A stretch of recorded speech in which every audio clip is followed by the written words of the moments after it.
Assalamualaikum warahmatullahi wabarakatuh dan salam sejahtera saya ucapkan kepada Dr. Azharuddin dan juga kawan-kawan saya lain.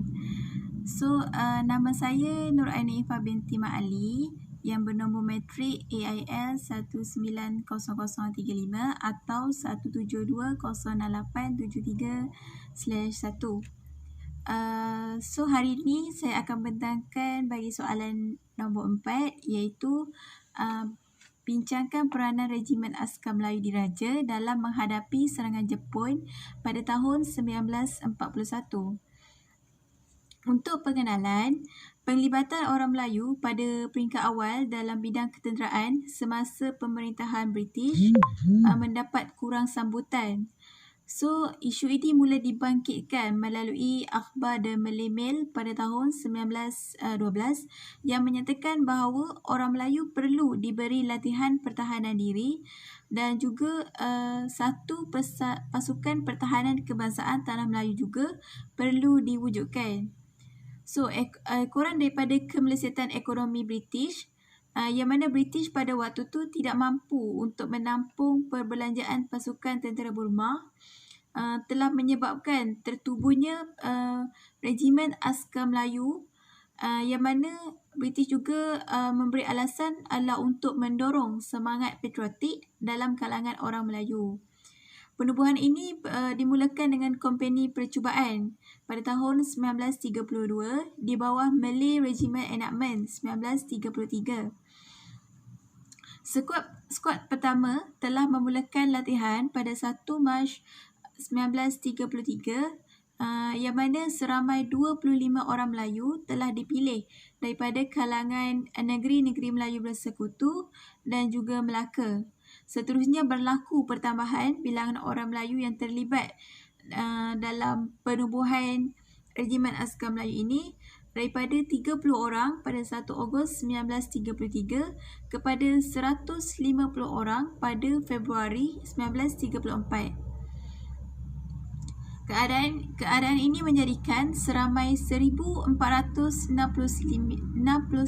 orang tentera Regimen Askar Melayu Diraja yang terlibat dalam peperangan dengan Jepun dan 575 hanyalah mempunyai pengalaman kurang daripada setahun sebagai tentera dan ada juga yang baru sahaja menamatkan latihan ketenteraan. Pada waktu tu orang Melayu hanyalah menjawat jawatan Lieutenant Muda dan ke bawah, termasuklah jawatan seperti Sarja dan Brevet. Setelah habis daripada Perang Dunia Kedua, seramai 192 orang Melayu telah terkorban dan ada juga yang telah melarikan diri dan juga balik ke kampung. Telah terbuktilah bahawa Regimen Askar Melayu Diraja juga memainkan peranan penting dalam menghadapi serangan dari Jepun di Tanah Melayu pada tahun 1941. Untuk poin yang pertama, peranan Regimen Askar Melayu Diraja dalam menghadapi serangan tentera Jepun adalah mengubah persepsi British terhadap orang Melayu. Pada awalnya, terdapat sebahagian pihak British, terutamanya pegawai British, mempunyai sikap skeptikal terhadap orang Melayu yang mana mempertikaikan kemampuan dan kebolehan yang dimiliki oleh orang Melayu. Contohnya, Kolonel Schomberg yang mana menganggap orang Melayu tidak mempunyai kualiti sebagai tentera. Namun begitu, kesungguhan dan semangat perjuangan yang ditunjukkan oleh askar Melayu telah membuktikan bahawa orang Melayu mampu untuk menjadi tentera dalam mempertahankan tanah air sendiri. Sebagaimana yang kita lihat, pada 16 Disember 1941, berlakunya pertempuran pertama Jepun sepanjang pendaratan mereka di Tanah Melayu. Jepun telah bertempur dengan Kompeni D dan Kompeni D mampu mempertahankan Sungai Krian selama 48 jam. Tindakan Kompeni D ini telah mengejutkan pihak British yang selama ini meragui kebolehan orang Melayu sebagai tentera. Selain daripada itu, kita boleh lihat di pertempuran di Pasir Laba yang menunjukkan bahawa tiada seorang pun askar Melayu melarikan diri atau menyerah diri sepanjang pertempuran itu. Walaupun sesetengah askar Melayu itu ianya merupakan pertempuran pertama mereka yang dihujani dengan peluru meriam, mortar dan bom-bom yang digugurkan oleh pesawat tentera Jepun. Hal ini jelaslah membuktikan bahawa kewibawaan untuk bersama-sama berjuang dengan tentera-tentera yang lain seperti tentera India telah menghapuskan sikap skeptikal pegawai British yang meragui keupayaan orang Melayu dalam bidang ketenteraan. Poin yang kedua adalah perjuangan askar Melayu yang ditempatkan di lokasi strategik. Pendaratan Jepun yang pertama di Tanah Melayu adalah di Pantai Sabak, Kota Baru, Kelantan yang dipimpin oleh Jeneral Takumi, dan pada waktu itu kekuatan tentera yang dimiliki oleh British adalah seramai 88,000 orang yang mana terdiri daripada orang Asia di bawah pimpinan Lieutenant General Arthur Ernest Percival. Keadaan ini telah mengejutkan British kerana pada awalnya British menyangka bahawa tentera Jepun menyerang Singapura dari arah laut, menyebabkan pertahanan di Tanah Melayu tidak mempunyai persediaan yang rapi. Malahan askar Melayu yang ditugaskan di Port Dickson juga telah diarahkan untuk berpindah ke Singapura bagi mengukuhkan pertahanan dari serangan Jepun. Strategi pertahanan British di Singapura adalah untuk kepentingan strategik serta bertujuan untuk menjalankan taktik bumi hangus dengan meletupkan lombong, jambatan dan kilang milik mereka supaya Jepun tidak dapat menggunakannya. Selain daripada itu, Kompeni A2 Melayu pula ditugaskan untuk membuat pertahanan di bawah Brigade ke-8 yang mana ketika itu berada di Kota Baru. Malah Kompeni A2 Melayu juga diarahkan untuk membuat rondaan, merosakkan bot-bot sangkut, jambatan dan basikal di sepanjang pengunduran mereka. Setelah berjuang menyekat kemarahan Jepun, kekuatan pertahanan Tanah Melayu menjadi semakin lemah dan terpaksa berundur ke selatan semasa menghadapi serangan dari Jepun. Dan pada masa yang sama, bilangan tentera Jepun pada waktu itu adalah melebihi dari tentera yang berada di Tanah Melayu pada ketika itu.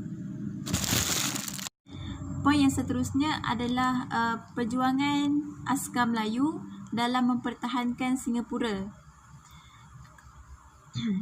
Tentera Jepun mula mendarat di Singapura pada malam 8 Februari 1942 dan seramai 23,000 tentera Jepun mendarat pada subuh 9 Februari 1942. Pada ketika itu, Lieutenant General Percival mengerahkan kira-kira 70,000 tentera termasuk 2 batalion askar Melayu bagi mempertahankan Singapura. Antara tempat-tempat yang ditempatkan askar Melayu adalah Bukit Candu dan Pasir Panjang.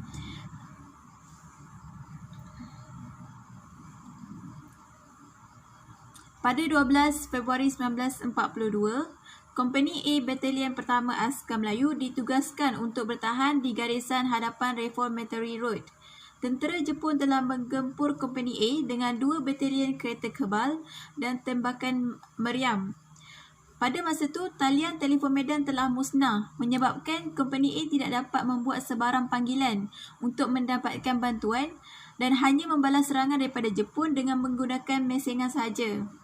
Keadaan itu telah menyebabkan beberapa ketua kompeni dan juga 2 orang ketua platoon telah terkorban, iaitu ketua kompeni A, Kapten Harrisburg, dan juga 2 orang ketua platoon iaitu Lieutenant Hangit dan Lieutenant Russell.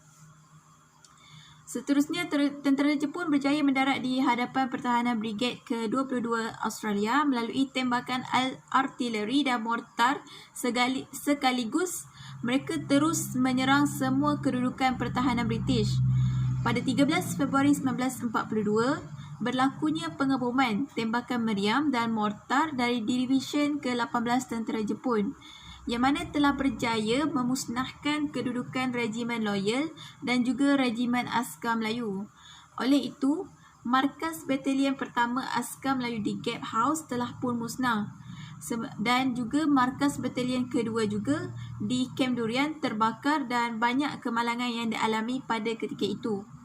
Keadaan ini telah memaksa pegawai memerintah mengambil tindakan iaitu Lieutenant Colonel J.R.G. Andre dan penolongnya Major G.T. Denaro untuk berulang-alik dari markas ke barisan hadapan untuk mereka mengetahui keadaan sebenar dan serta menyampaikan arahan yang selanjutnya. Hal ini adalah kerana alat-alat telekomunikasi yang dimiliki oleh mereka telah pun musnah disebabkan oleh serangan daripada tentera Jepun.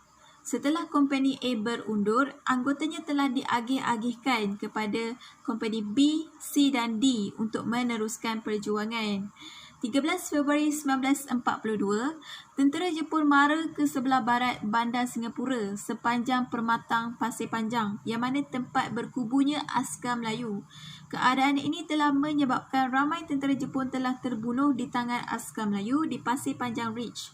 Akibat daripada serangan hebat Jepun inilah, Lieutenant Colonel Andre telah mengundurkan pasukannya ke ibu pejabat batalion di Gap Ridge. Seterusnya di Pasir Laba, Kompani B2 Melayu merupakan kumpulan askar Melayu yang pertama yang mempertahankan Pasir Laba yang mana di bawah pimpinan Kapten R.A. Mouse. 9 Februari 1942, pasukan yang bertahan di Pasir Laba adalah terdiri daripada Coast Defence Battery, tentera India, Australia dan askar Melayu telah dihujani dengan tembakan artileri dan ledakan bom yang digugurkan oleh pesawat udara Jepun. Kompani B2 Melayu merupakan pertahanan di Pasir Laba semakin terancam menyebabkan pihak British mengundurkan lagi pasukannya yang bertahan di sepanjang Jurong Road ke Camp Normanton. Kompani A dan B2 Melayu telah bertindak dengan memberi perlindungan kepada pasukan yang bergerak ke Camp Normanton dan mereka tiba pada 2 pagi 10 Februari 1942. Pada masa yang sama, Kompani A dan C2 Melayu bertindak menentang Jepun dan terpaksa berundur ke timur Sungai Jurong. Tekanan yang diberikan oleh tentera Jepun terhadap Brigade ke-44 India telah menyebabkan berlakunya perpisahan antara tentera India dengan askar Melayu. Keadaan ini telah melemahkan lagi pasukan askar Melayu dan Brigadier William mengambil tindakan mengarahkan askar Melayu untuk berundur ke kawasan yang lebih selamat iaitu di belakang Sungai Pandan berhampiran dengan West Coast Road. Hal ini telah memberi peluang untuk tentera Jepun berjaya menguasai Pasir Laba pada ketika itu. Seterusnya adalah peranan askar Melayu dalam sebagai penyamaran. Askar Melayu juga membuat penyamaran semasa menghadapi peperangan dengan Jepun. Contohnya, Lieutenant Muda Muhammad Ali bin Sharafat Ali bersama dengan Major G. Laman dan seorang sarjan telah bertindak melakukan penyamaran sebagai nelayan berperahu ke markas division di Pontian Kecil sejauh 32 batu untuk mendapatkan bantuan. Tindakan mereka ini telah berjaya menyelamatkan kira-kira 2,000 tentera Commonwealth yang bertahan di sebelah pantai barat Tanah Melayu, yang mana mereka telah terperangkap di Pantai Ponggor pada malam 29 Januari 1942. Tindakan mereka ini juga telah menyebabkan bantuan telah sampai iaitu Lieutenant Commander Clark dengan kapal HMS Scorpion tiba di Pantai Ponggor bagi menyelamatkan tentera yang telah terperangkap. Poin yang seterusnya adalah terlibat dalam peperangan. Askar Melayu juga terlibat dalam beberapa peperangan di beberapa buah tempat seperti Sungai Bakap, Pulau Pinang. Iaitu Kompani D2 Melayu di Singapura telah diarahkan untuk bergerak ke Sungai Bakap seberampai pada 11 Disember 1941 bagi membantu tentera Commonwealth untuk menentang kemarahan tentera Jepun, dan mereka tiba di sana pada 13 Disember 1941. Pada 16 Disember 1941, Kompani D ini pula menghadapi pertempuran dengan Jepun di Sungai Krian dan mampu mempertahankannya selama 48 jam. Serangan hebat tentera Jepun ini telah menyebabkan tentera Commonwealth dan askar Melayu berundur ke selatan. Malahan, Kompeni D telah berundur ke Parit Buntar, Perak, ke Ipoh, ke Kuala Kubu Baru, Selangor dan ke Port Dickson Negeri Sembilan sebelum kembali ke Singapura.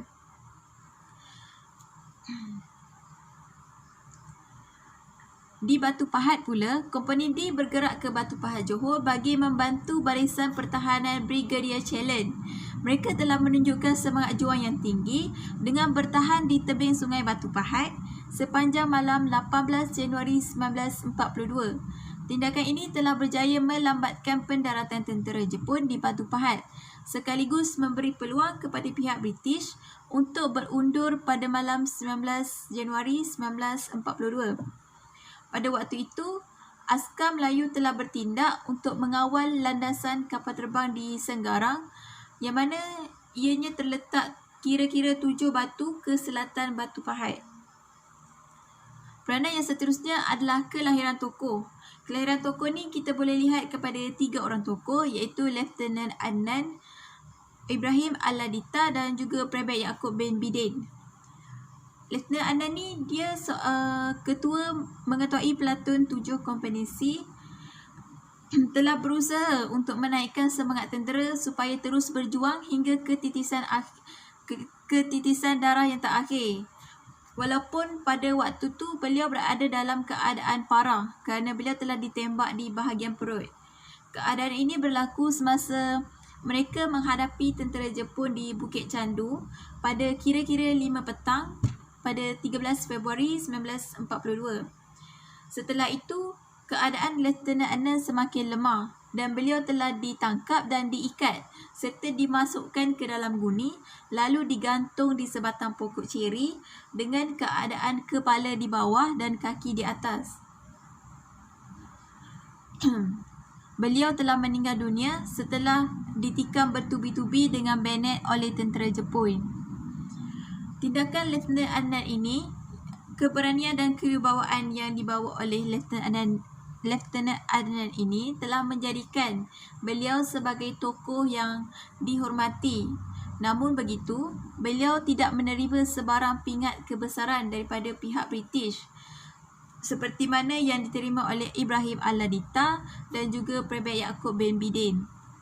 Seterusnya, Ibrahim Al-Ladita ni telah mengetuai pasukan untuk menyelinap masuk ke kawasan musuh dan berjaya mendapatkan maklumat penting mengenai musuh di Batu Pahat pada 18 Januari 1942. Keberanian beliau telah membolehkan beliau dianugerahkan dengan Military Certificate iaitu MC oleh pihak British.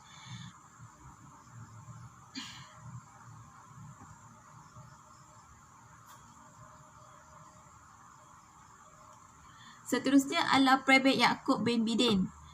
Tentera Jepun mula menyerang kedudukan Kompeni C yang berada di sebelah Reformatory Road dan salah seorang ketua pelatun, Lieutenant S.J. Law telah terkorban akibat peluru mortar yang dilemparkan oleh musuh.